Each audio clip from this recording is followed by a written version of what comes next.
The following video was recorded on location in my state-of-the-art office in the corner of my first floor apartment. If you like what you're about to hear, please like, comment, share, subscribe, and hit that notification bell in the upper right corner.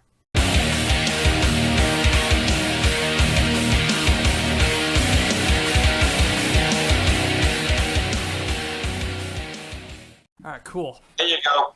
Well, you look like Wade, what's that guy?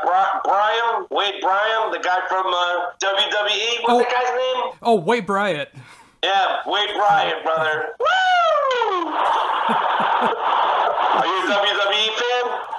Oh, yeah, I've been slowly getting back into it. I used to be as a kid, but I started getting back into it now.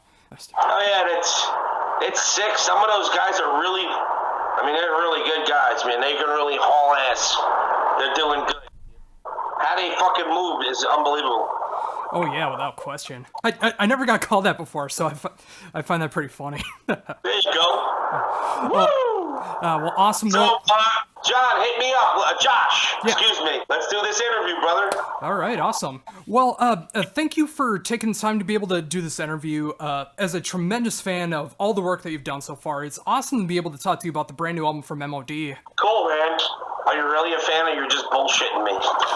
No, I discovered Speak English or Die, I think either my freshman or sophomore year of high school, and I discovered you from there, and then looking into M.O.D. and all the other great stuff that you've been a part of, and, you know, it's just like, I've been waiting for this opportunity. I wasn't sure if there was going to be any new music on the horizon from you, so it's great to be able to talk about new M.O.D. Cool. Yeah, I gotta be honest with you. Nothing I do is planned when it comes to music or entertainment or anything. Sugar! Leave her alone. My dogs are going crazy. Nothing is planned for me. I do whatever opportunity I feel best suits my mood. And I've done everything from comedy records. They even got a comedy record. Where the fuck is my comedy record? Did you know I did comedy? I was not aware of that. I did stand-up with J.T. Haberstadt, a comedian, and they got signed. Look at this picture. Look at that fucking redneck up there. They got signed to Comedy Central, a record, and released. I was like, what the fuck? And they said, here's 5 of the best comedians coming out of the South, unsigned. I was like, boy, these guys got another thing coming. Oh, that's so cool. Yeah, man, life is good. Again, I try not to be so involved with what I'm doing as far as the motivation. It's either there or it's not. I'm not one of those guys, hey, we got to go do 3 tours this year. And we have to go down to this marketplace. I don't give a fuck about that shit. I never did. You know what I'm saying? I do what I want to do, when I want to do it, with who I want to do it, and I don't fucking ask anyone's permission. Yeah, and that's the way it should be. I mean, when you're making music, when you're making art, you got to be inspired to do it. You can't have it be forced. Yeah, without a doubt. I mean, this record turned out pretty goddamn good, but it was levels of growth. I had to get over the fact that my dog was sick when I started playing guitar, and he died before I even got in the studio.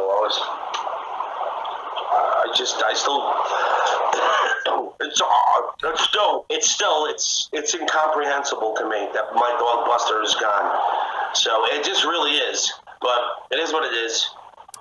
Yeah, I mean, whenever you lose someone that's very special to you, whether it's a dog or a cat or a family member or something like that, especially when you're close like that, I mean, can it always have an effect on you? But at least from the positive that comes with it, I mean, it did come up with some of your best material to date, I feel. Yeah, I think it definitely did. Thank you. I will say that first. I think at the end of the day, what it did was it made me stay home. And I couldn't do anything without looking and seeing him. He was right there as I'm looking down playing guitar, laying on his bed, and it just, I play a song 5-6 hours. What do I give a fuck? You know, I'm sitting by my dog. I remember coming home from touring, going, I still have the picture. I walked in to sneak into my house. I said to my roommate, where's Buster? He's like, he's been in your room all day. I walked in with my camera, and he looked up at me, and I took a picture, and my camera lens was dirty, and it has a foggy on it, but to see him, it's the last picture I took of Buster before I left to go on the road that I came home to.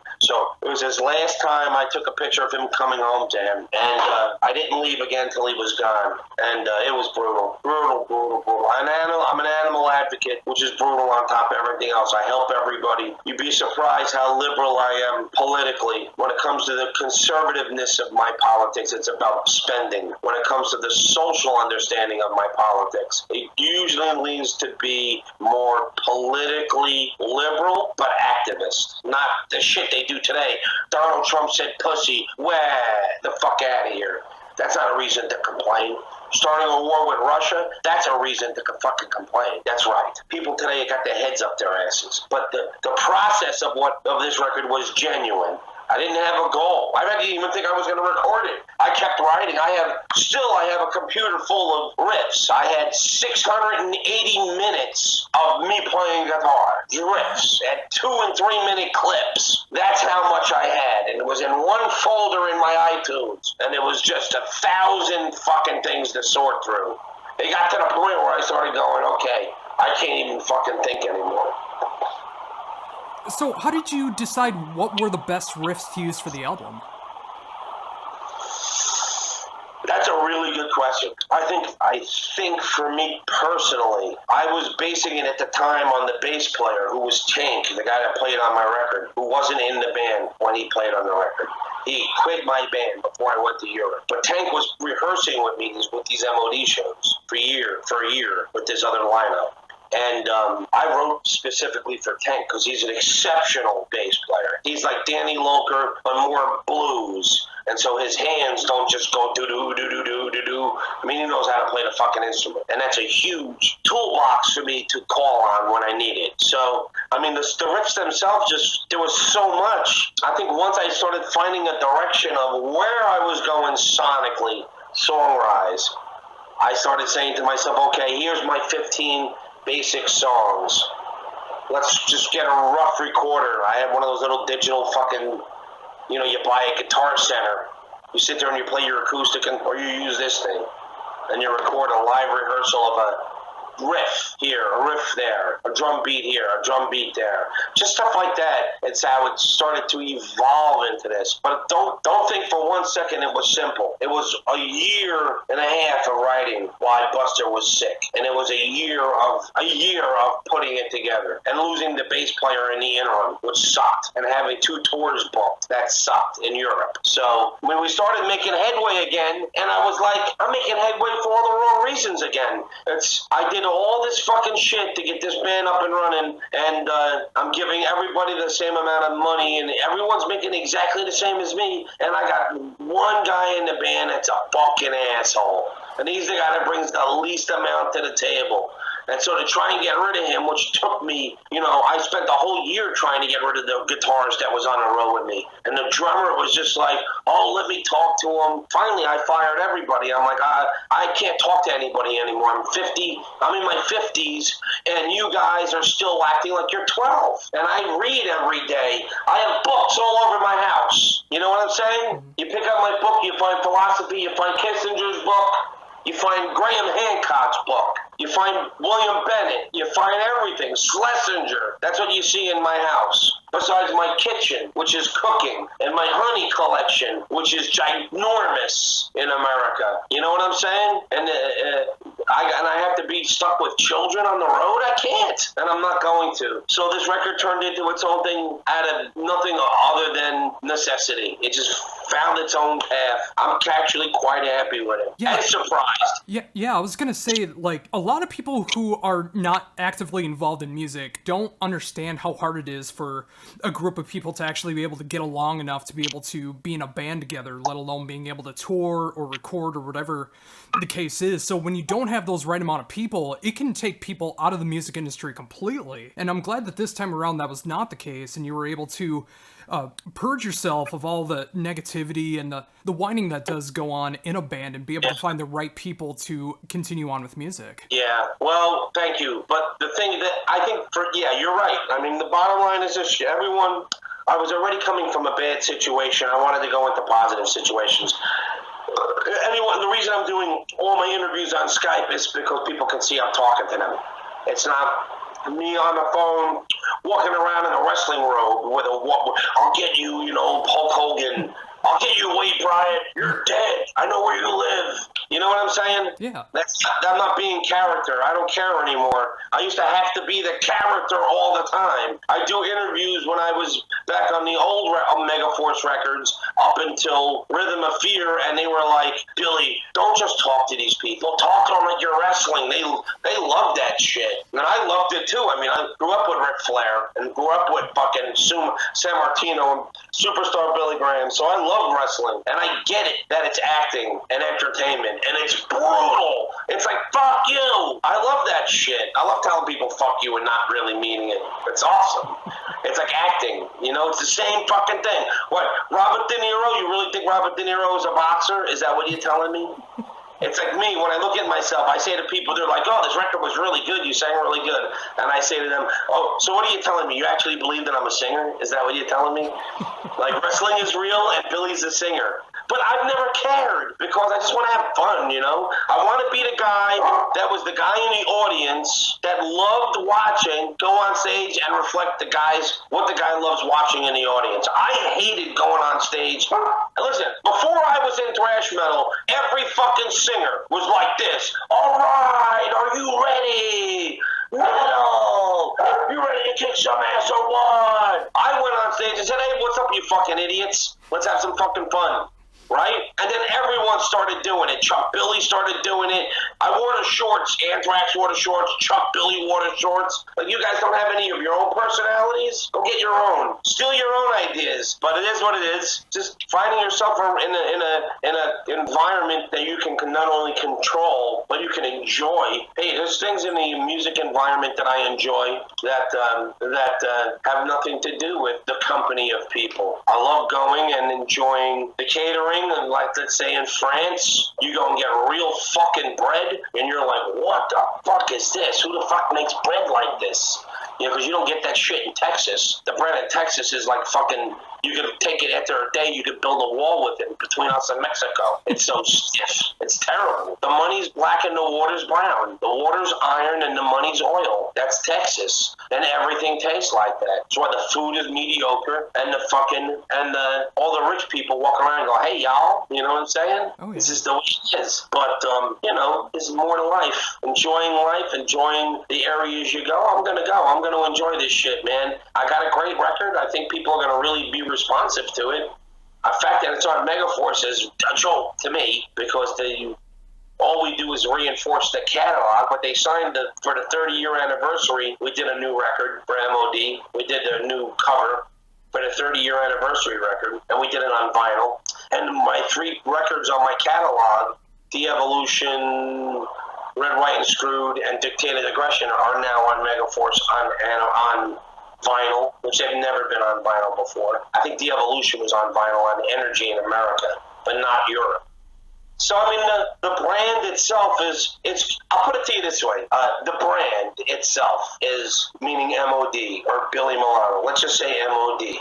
I think M.O.D. is going to finish on a high note, which is a nice thing to do. I'm not saying after my second tour I'm going to go, all right, fuck off, goodbye. You know, or I'm going to have the M.O.D. farewell tour part 19 like Kiss. You know what I'm saying? Yeah, I hear you. But it's like Ric Flair retiring. I mean, the guy fucking retires. Forget it, dude. But I gotta be honest with you. It's gonna be nice to do a record that people like, that it's not just for me, even though this record was just for me. For some reason, it connected. It clicked. And on the 30-year anniversary of my band with Megaforce, which I love, it's almost apropos to the point where it's fucking strawberries and ice cream. You know, it's sweet. But, I mean, let's see how it goes. I think the record's good, man. Yeah, I definitely have to agree. I mean, just from the musical standpoint alone, I mean, I love the diversity of what's going on there. I mean, the great hardcore punk that's going on, the awesome riffs that are going on throughout the entire thing, just some nice, fast aggression going on there. And, of course, very politically charged as well. I mean, with the way that it opens and closes the album, I mean, you can feel what's going on in the world. Yeah, I mean, I think writing the record reflected the moment of me being there. I think really lyrically is more of my perspective of how I was feeling when I was writing the record. So I'm writing the record as my father's laying on the bed dying. from cancer. I just felt helpless. And the only thing that I could get, the only way I could not punch a wall was to play guitar. Right. So as that first level of catharsis is reached, where I've written everything, and I know for certain this is where it is, as I started writing lyrics, I realized that there was a level of vulnerability that I felt that I haven't felt in a long time.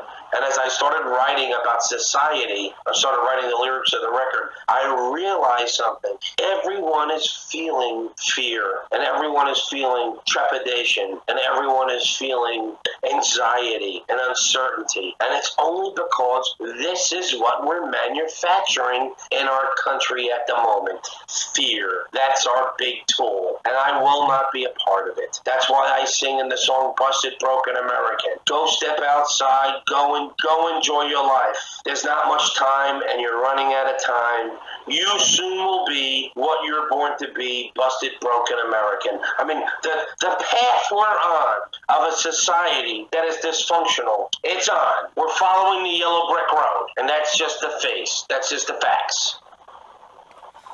But breaking out of that takes courage. And outside of understanding the fact that they're manufacturing fear and stress to drive a marketplace and sales and things like that, and socially engineer people, their habits. The fact that that is their big to-do, and that's what they're focusing on the exact opposite of it. Freeing yourself is easier because I have such a broad palette of examples of what not to do, which is your society at large right now. Both sides of the aisle. I don't agree with anybody. I agree with me because I've taken the time to read for 30 years. So I definitely see that there's something in life that needs to be embraced again, and it's love, it's family, it's community, and that's a fact. Yeah, I couldn't agree more. I mean, there is so much fear-mongering that's been going on.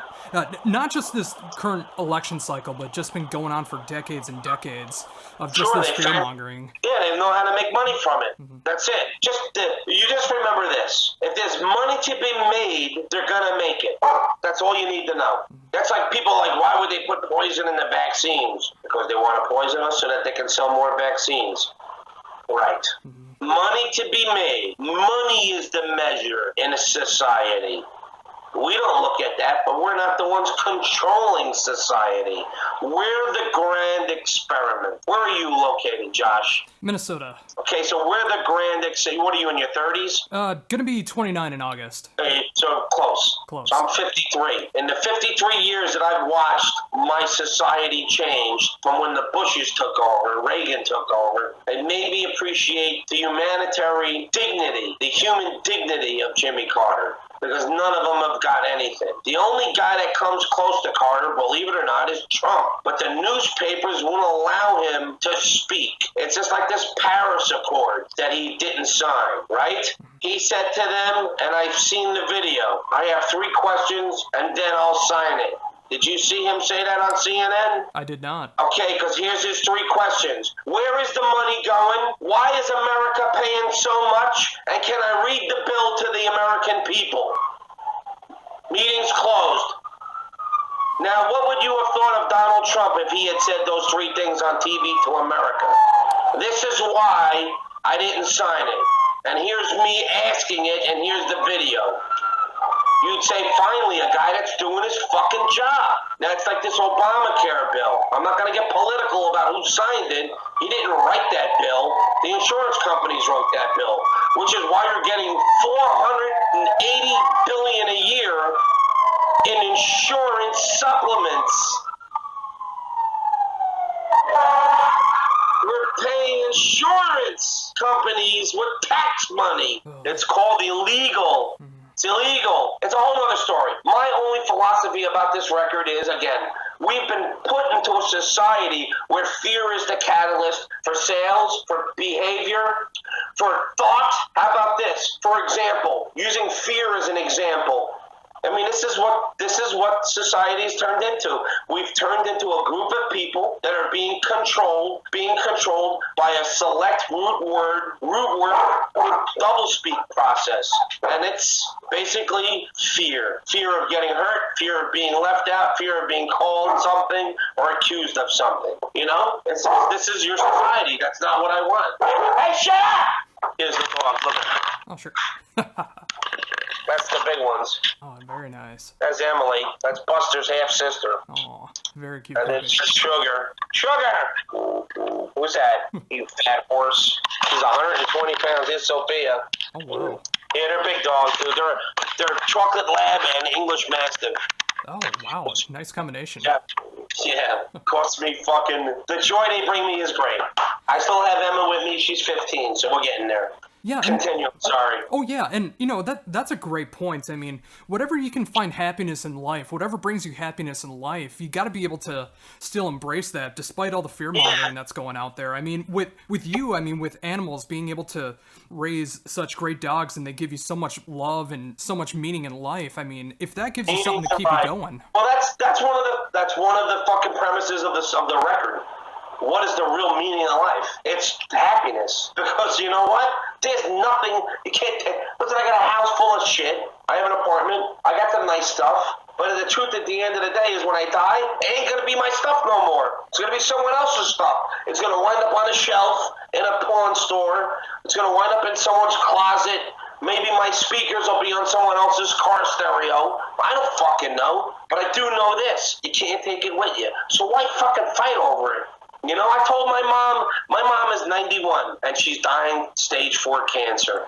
11 kids. This is how she's finishing her life. But she's tough as balls. She told the doctor who said, we're going to give you an immediate aggressive chemotherapy. And she said, the hell you are. I have no time to, this is my mom, 91, talking to doctors. I have no time to lay around drunk in a coma. I have too many communion dresses to show for great grandkids I'm never gonna meet. I went up to New York for my record, my New York Hardcore Film Chronicle release premiere, and I went into the closet in my bedroom, of my youth. I opened it up, and there's 25 communion dresses in there sewn already.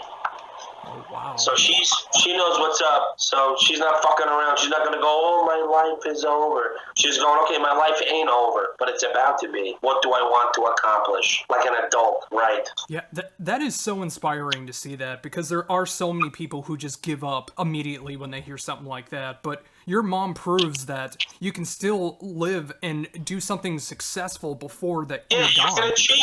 Fuck yeah. Listen, you've been achieving for 91. I told everyone in my family, they're like, she needs to rest. I'm like, rest for what? For the afterlife? She needs to get out and fucking live. She's 91. Go fucking plant the tree. Go fucking plant some tomatoes. They're like, she's always on the backyard now because of you. Yeah, she's in the backyard in the sun. She's in the backyard where her children, one of her 11 children, played her whole life. And she's walking through her memories. And you wanted to sit in the fucking chair in the living room. Shut the fuck up. Sometimes Italians, man, just need to shut the fuck up. My mom is as tough as balls, boyo. She knows. That's where I get it from. And again, you know, it's so refreshing to hear that, because just like I said before, there are so many people who give up even without knowing that their life is coming to an end from illness or whatever the case is. They just go out there and not even live life because of everything else that's going out there. And it's great to see people like you and your mom, you know, expressing love for life and not giving up on anything and doing what you feel is right for the world. Yeah, well, listen, Josh, about 7 years ago, after I got done touring with M.O.D. for Red, White, and Screwed, I was in great shape. I was down 220 pounds, which is a lot, which is light for a guy that's usually 270. And I ate beans that I hydrated, and dirt fell in the cup, and it wound up being Roundup and manure, and it gave me congestive heart failure, and I almost died from one night of poison in my system. Here's the truth. 2 things happened. My roommate was a huge pothead, and we all smoked weed, but he had Kush. And I went and took his Kush, and I smoked 6 bowls of Kush to the point where I physically passed out from being so stoned that I couldn't even keep my head awake. I laid down like this on my bed with the pipe in my hand face down, just completely unconscious after my heart attack. And I woke up 3 days later. interestingly was this. Yes, I did shit and piss in my pants. So that you know. My dog sat on the bed with me the whole time and stood vigil. I said, if this is going to happen and I'm going to die, I'm dying with my family around me. I'm not going in calling 911. I need help. How about fuck you, fuck your help. I'm not going to be a fucking lab experiment. I'm a fucking man. And if I die like this, that's my fucking choice. I'm not going to have a fucking tube hanging out my nose. You cocksuckers. Fuck them. So that's number one. But the other thing was, if it wasn't for the fact that I was an animal advocate and I was in shape and I was riding 40 miles a day on my bicycle and a vegetarian for 4 years at that point. That's what saved. So being conscious about life saved me, and not giving up kept me conscious. I think the fact that I was in my bed and I resolved myself to give myself to my family at that moment meant that I was on the right path. And so I just kind of breezed through it. But it took a while to rebound. It took 6 months to rebound. Brutal. Yeah, sometimes it takes things like that to be able to really appreciate what you have in life, and when you are able to make it past those points, I mean, you are able to go out and appreciate so much more of what's out there. Without a doubt. I mean, you've got to have a point of perspective. I mean, if if you ever watch a movie in a movie theater, you see all these movies all the time, how a near-death experience gives you the incentive to break away, to break out of the fear, but more importantly, break out of the propaganda of fear. One of the biggest problems with this society is that we're afraid to show we're happy. What kind of fucking society is that? No society can survive like that. Even Aborigines in the fucking mountains show joy. And you have to be able to express joy and happiness and love to survive as a society. But you don't see it anywhere. I don't see it on the fucking news. I don't see it promoted in the news. All I see is this leftist insanity hating Donald Trump, but there was not a moment talking about the hatred of Barack Obama. It's just unbelievable how fucking mentally disturbed the media is and whoever's running it, Reuters or an AP or whoever the fuck it is, because it's all horseshit. And you can talk to people till you're blue in the face, and you have to be very stark and brutal at times to make people realize people are full of shit. Look, I love Donald Trump. I liked him when he was a Democrat because he called out Reagan, like I called out Reagan. As a Republican, I called out Reagan. But I don't like Obama for several things. He did a lot of great things, but he did things that were bullshit too. And people talk about him and they say, well, he was qualified because he was a community organizer. And I say, oh yeah? Then how come he gave $12 trillion to the Jew banks and he gave nothing to the food banks? And I say it like that to scare people, that I say the word Jew. But the fact is this, and I'm part Hebrew, he gave the banks $12 trillion, but he gave the food banks dick. Did you ever see him in 8 years get up on TV and go, America, remember when you finish your dinner today, somewhere there's someone that hasn't eaten. Please give something to the food bank. Not once. And he never put a goddamn fucking dime in the food banks. Right. Remember something. I ate at food banks for 2 years. Those food banks are filled with people that need help. I know. I was there. I seen it. And they're all full of shit. And the Democrats are the biggest lying rat cocksuckers going. And I just don't see how they can't recognize it. I have plenty of friends that are ghetto dudes. I smoke blunt with them all the time. You know what I'm saying? My birthday, I was hanging out with 4 black guys in my fucking house playing dominoes. So all this talk about me being a racist for the way I say shit is horseshit. What it really comes down to is this. I speak the fucking truth the way people fucking don't want to hear it. Here's my birthday party. Let me see if we get the black guys in it. Anyway, yeah, motherfucker! I told them I was gonna go on Twitter and say #help Black Lives Matter kidnap me. Putting out Black Lives Matter invaded my birthday party. They were laughing. And they laugh about it because they're adults. Imagine other people, that's racist. No, it ain't racist, they're black. What do you want me to tell you? I tell them all the time. I go, you're my friends, you're black. And they're like, yeah, we're black. Yeah, I mean, that's the way I treat people. I treat everyone on an individual basis. I never go off of race or religion or sexual orientation. I go by an individual person. If you're good to me, I'm good to you, and vice versa, and that's how it should be. Well, yeah, of course. Well, that's the funny thing. And this is where the country is growing up, because the country is starting to realize that the media is full of shit. And they're saying, okay, enough of these people. And they're starting to talk. And here's some things you didn't hear about the last election. Hillary Clinton won the popular vote. She couldn't win the popular vote in her party. It's true. Right. So she lost half of those votes, 70 million votes, for Bernie Sanders, because she fucked him in the ass. And then she had his campaign manager murdered. Right. That's the end of the story. Popular vote, my cock. Wolf Blitz is still standing at the picture of Florida today going, I think it's going to come in for Clinton. The guy's full of shit, right? Right. And now we see it as a nation, which is why you don't see the violence in the street anymore. Because everyone's like, wait a minute, this guy's doing a good job. And the other thing is this, 40% of the black vote in America registered voted for Trump. 40%. Because they see what's going on with the Democrats holding them back. More importantly, get ready, 50% of the Spanish vote that came here voted for Trump. Do you know what their number one reason was? Because Democrats and liberals bash Jesus. And they're coming into this country devoted Catholics. And they're sick of it. And you know what? It's that kind of hubris that people get when they're in charge and they feel like they can do anything that bites them in the ass. Right? Mm-hmm. And why all these people are bitching about Jesus and all this stuff and God, and I'm an atheist. I don't believe I have a right as an atheist to tell someone who believes in God, that raised his family to believe in God, who raised them in a way that's good. I don't believe I have a right to tell that person God doesn't exist. Because in his case, or their case, it's emphatic that it's true. Because look at the results. Their children are good children. And so the truth is there. The proof is in the pudding. It's called faith. We have faith for everything else, but we can't have faith for our children. It's just ridiculous. My society is insane. It's like there's people arguing about CO2 and climate gate, right? The mantra of science is move forward always. That's the mantra of science. You telling me we can't rediscover, we can't look at the data for climate change? Why not? We looked at Einstein's theory of relativity, and you came up with string theory. How come we're not allowed to? How is that science any different, right? Because they say this. Oh, we already agree that this science is new. It's correct. Whoa. Science, move forward always. That's science mantra. Move forward always. Check, triple check, treble check, quadrilla check. Always double redundancy check everything.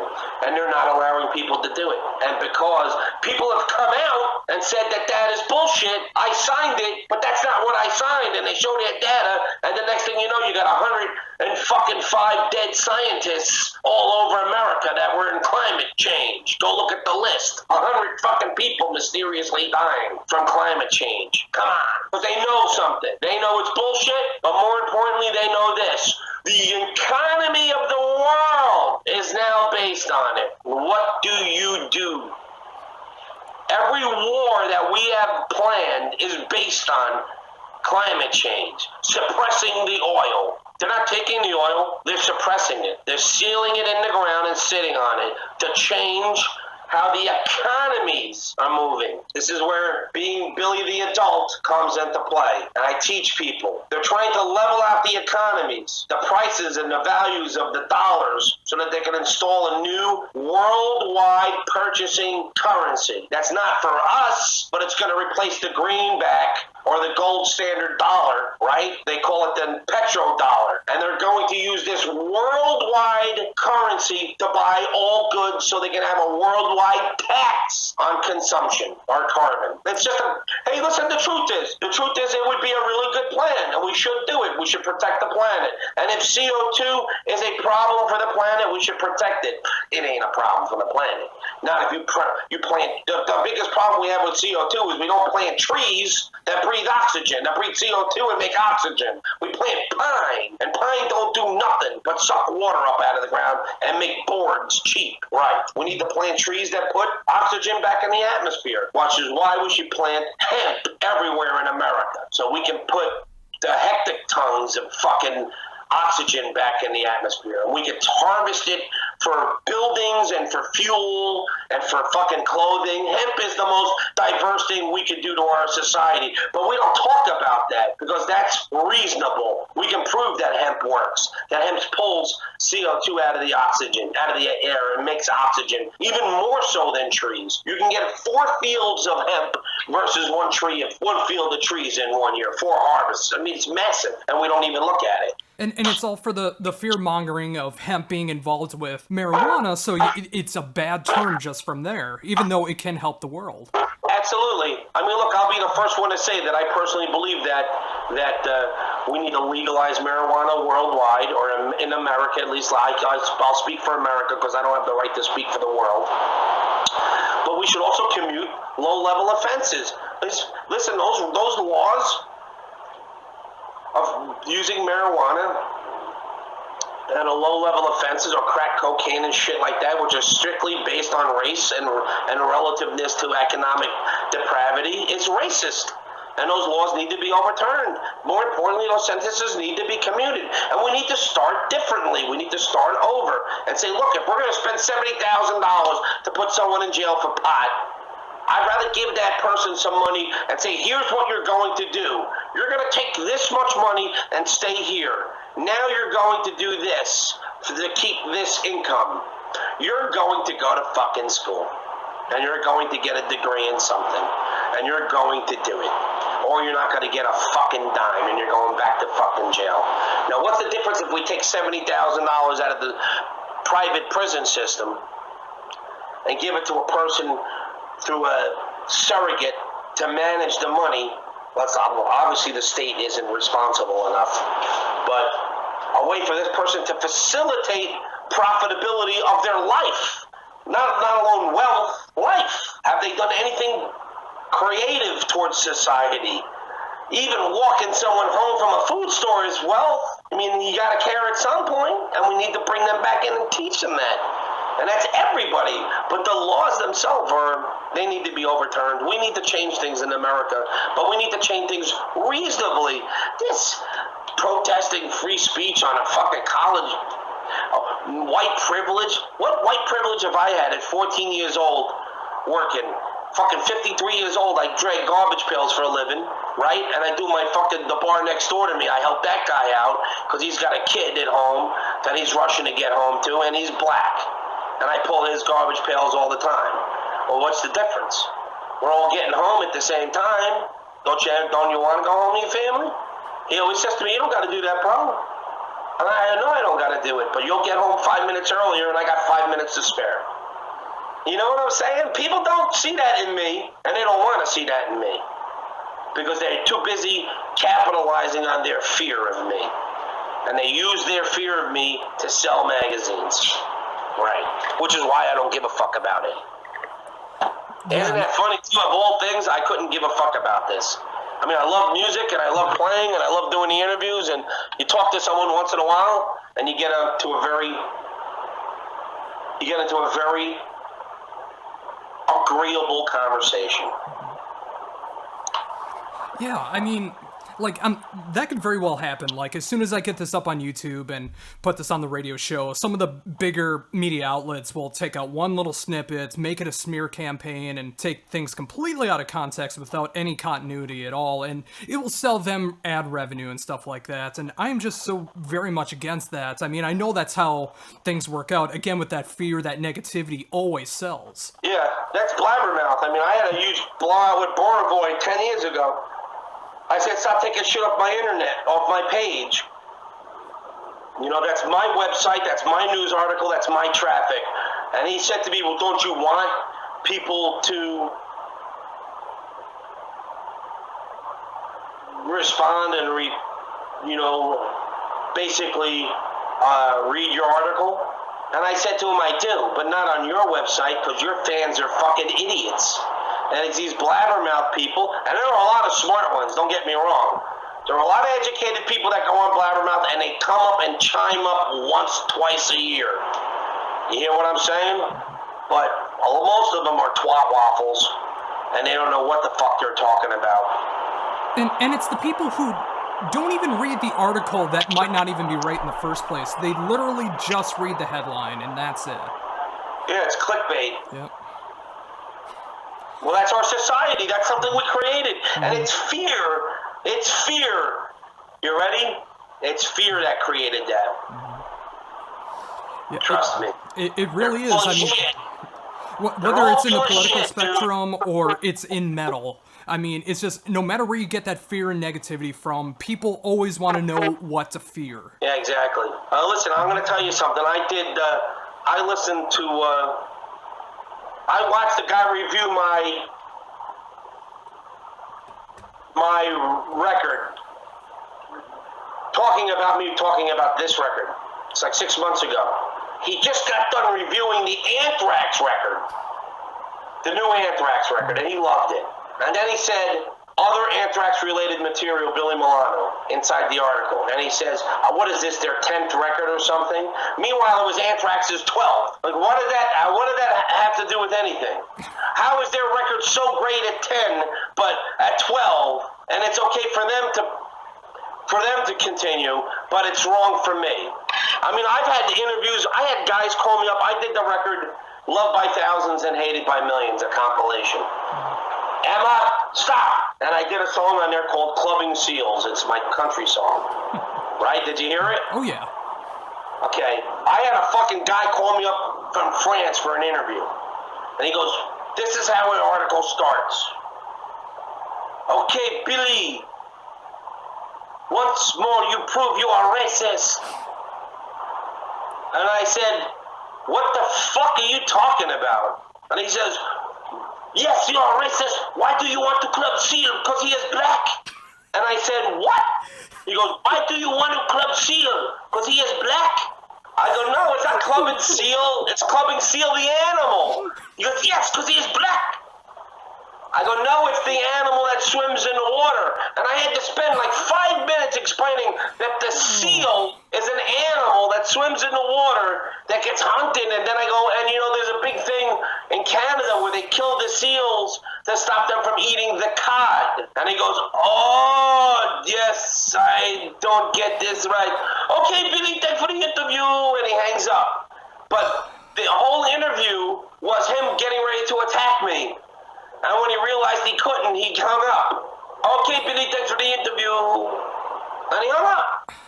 So that's what I deal with.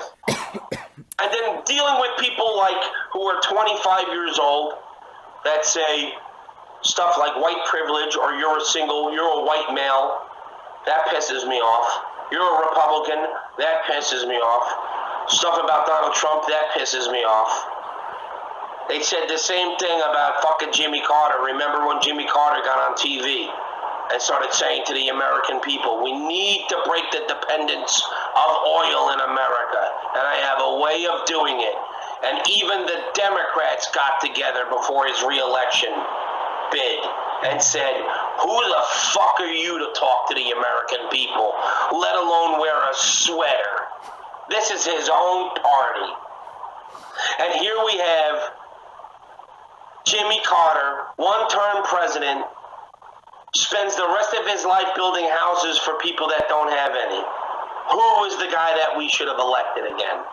That's the guy we should have got. Donald Trump should get Bernie Sanders and Jimmy Carter together and go over the housing crisis in America and go over this epidemic of predatory loans on these students where these kids are going into life with uncertainty, no confidence, no dignity, and $60,000 in debt with an antiquated education that doesn't apply or equate to anything.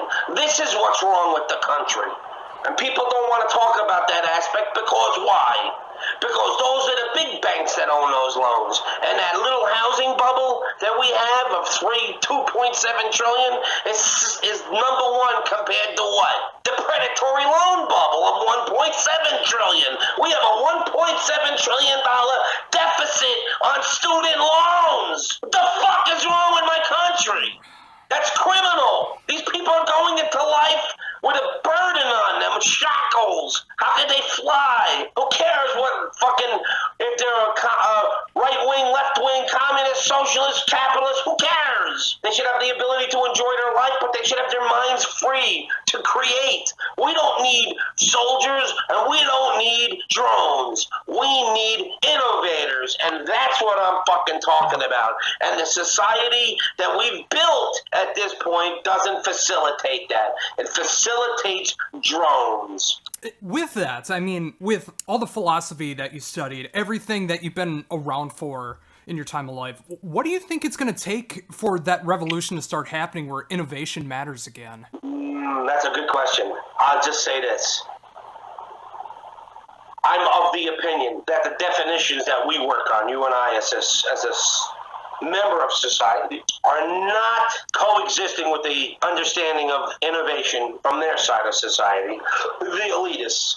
For us, innovation is going to be a brilliant, free mind walking somewhere in the world, creating solutions to visible, ongoing conundrums. What they're thinking about is who's going to make a better microchip to make our bomb hit something smaller. That's the innovation on the aisle, left and right. This side of the left and right is a group of people called the American citizenry. And we are part of a global citizenry where we do things that we hope improve the lives of other people. There are some great scientists right now, and I do a lot of research as much as I can within reason, what I call research. Back when I was a kid doing research, you used to go to a library, right? And you'd go to the government library, the state library, the city library, not the local library. But you had different kinds of books. You had law books, you had history books, you had precedents and things of the nature, and understanding government and all the things that they don't want to teach you. Right. I think we haven't gotten to the point where we're allowed to be free as a spirit anymore. I mean, you talk about the confusion of the spiritual understanding of the American person, and you're talking about a pre-designed program by psychologists and sociologists to divide us so we can't empower ourselves. Collectively, we can empower ourselves, but not if we're going to argue over petty issues. If you ever notice, listen, people get amped up now. When you call somebody a racist to their face because they like Donald Trump, they're not going to take it much more. And some of these little people with their little fucking faggoty cameras, I'm going to videotape you. Or you're a single white male. You're a white male. What do you know? How about I know this? I know I'm going to stick my fucking pen in your neck, and it's not going to feel good. I might even stick it in your eye or in your ear to piss you off. But it's going to hurt like a motherfucker. Because if you don't get out of my face and stop abusing me and don't allow me to speak my mind, I am going to use what I consider to be reasonable force to protect my constitutional rights. And you're going to see this. And people are going to get their fucking asses beat down. And you know what? Liberalism isn't as big in America as you think it is. It's in the cities because they constantly talk about it in the cities. Because that's where all your stations and news stations are based on. Conservatism is 75% of America is conservative. You have over 250 million conservatives in America. And you just brought in a bunch of Catholics that are conservative and a bunch of Muslims who are conservative. And these are the things that people don't understand. You're changing the dynamics of the country racially and ethnically and culturally, but you've increased conservatism by probably 20% because you didn't think that they would think. When Bernie Sanders got fucked and everyone on Friday and they announced Clinton, 15 million people said, fuck Hillary Clinton. I'm becoming a Republican. And they changed their vote. It's a fact. It's on paper. And I have not seen it advertised once by CNN. And they say she won the popular vote. The whole time she won the popular vote, she said, Bernie Sanders fans should shut up and they live in their mother's basement. Oh, that would get a lot of them voting for you. especially when you notice how childish they are. And they probably said, oh yeah, fuck you, I'll vote for Trump just to fuck you in the ass, lady. And that's what they probably did. And they didn't want to show it because it was an embarrassment. That's a fact. So it is what it is. I think people need to wake the fuck up and allow the expression of life to happen again. I think then they'll find courage. At that point, I think... here's the other thing, too, Josh. The reality of it is this. The whole narrative of the left is falling apart everywhere in the country. People don't want them involved with their family. Black people are saying, what the fuck are you talking about? Why you got to talk about us like we don't want to talk about it? I remember watching a black woman going after Barack Obama's wife. She was speaking in some place in Georgia, and she's talking like one of them. It's a tested and provable thing to do to speak to the constituents of an area like them phonetically. So if someone's poor, they're not going to speak like me. They're going to speak like this because they're poor. But it's okay because their vote matter. You hear what I'm saying? And Michelle Obama was talking to somebody in Georgia going, and don't you realize that we got to stick together? And the lady stood up and she goes, are you telling me that you talk like us and you live in Washington, D.C.? You need to check yourself with that fake accent. And they never showed it on TV. You hear what I'm saying? People don't want to be talked to like that anymore. They want a solution. Hey, what are you going to do to fix illegal immigration? This is what I'll do. Let's discuss what's motivating illegal immigration, and then we'll talk about how to fix it. You have a childbirth deficit in America and in the world, the Western world, that no one wants to talk about. Done. If you're not going to have kids, then fuck you. We got to bring people in that are going to have kids. Or in 20 years, you're not going to have any consumers for anything in America. That's a fact. Am I against illegal immigration?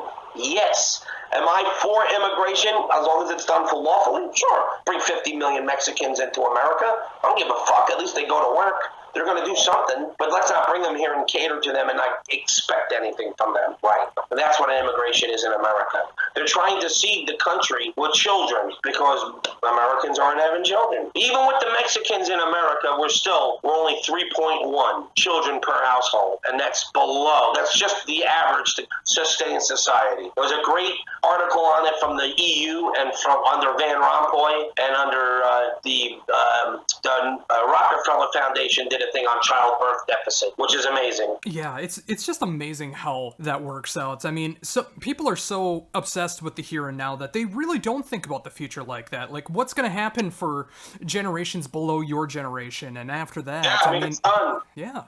It's complicated, but here's the thing, Josh, you don't ever see me do interviews. Really, when I do interviews, I always talk about politics, and people ask me, because I read about it. People don't read about this shit. None of these people know this shit. I read the singer from fucking Slipknot talking about Donald Trump. That guy's the biggest fucking cock knocker in the world. What the fuck does he know about Donald Trump? I've been talking about Donald Trump since 1988. I've been talking about Reagan since before that. I talked about Reagan when he was the governor running for the Republican Party. I talked about Jimmy Carter, and I talked about the end of Nixon, because I remember Nixon, and I sat there listening to Nixon and Johnson, and I sat there listening to these people as a kid, because that's what my parents watched, and we listened to these people speak, and the politics was infused in my life. And I'll never forget, even in 1981, I was coming out wearing a Hulk Hogan shirt on stage as a bass player, but I was also a Republican in a hardcore scene. Funny thing is, the singer from Cause for Alarm, Keith Burkhardt, got me online maybe 3 years ago on Facebook. And he goes, Billy, I want to let you know something. You were the only one in the New York hardcore scene that understood anything. You were right. And boy, now that I'm a parent, boy, do I see it right. And that's coming from a fucking communist. Yeah, it's amazing how someone needs to just gain that perspective to realize what's right and wrong in a situation. I mean, if someone like him was able to come out and say you were right about these things all the way back then, I mean, there's a lot of validity in what you talk about. Sure. I mean, look, no one wants to look at the unholy truth that business is for this country is different now. But no one wants to look at the truth and say, okay, for all her faults, Hillary Clinton, the lying, murdering fucking hag, she was absolutely ballsy for going out on TV and saying, look, it's not what you think anymore. There's another government running our government, a shadow government, and there is. And I've been studying things like the Bilderberg Group in the 80s, the Trilateral Commission in the 80s, Club Rome. These are real people, Scottish Rite's a Freemason. These are things that are very real, and they are running our government. And you know what the truth is? As much as I don't agree with what they're doing, better they run the government than some fucking uneducated fucking idiot. And that's the other thing. Now, here's the one thing about Donald Trump I like. He's a business guy. You can bullshit him all day long, and he's going to laugh and smile in your face going, yeah, you're right. And then he's going to do what he's going to do because he's a business guy. And he's just going to placate people to get them the fuck out of the way, which is where they need to be. I mean, you even got New York Magazine.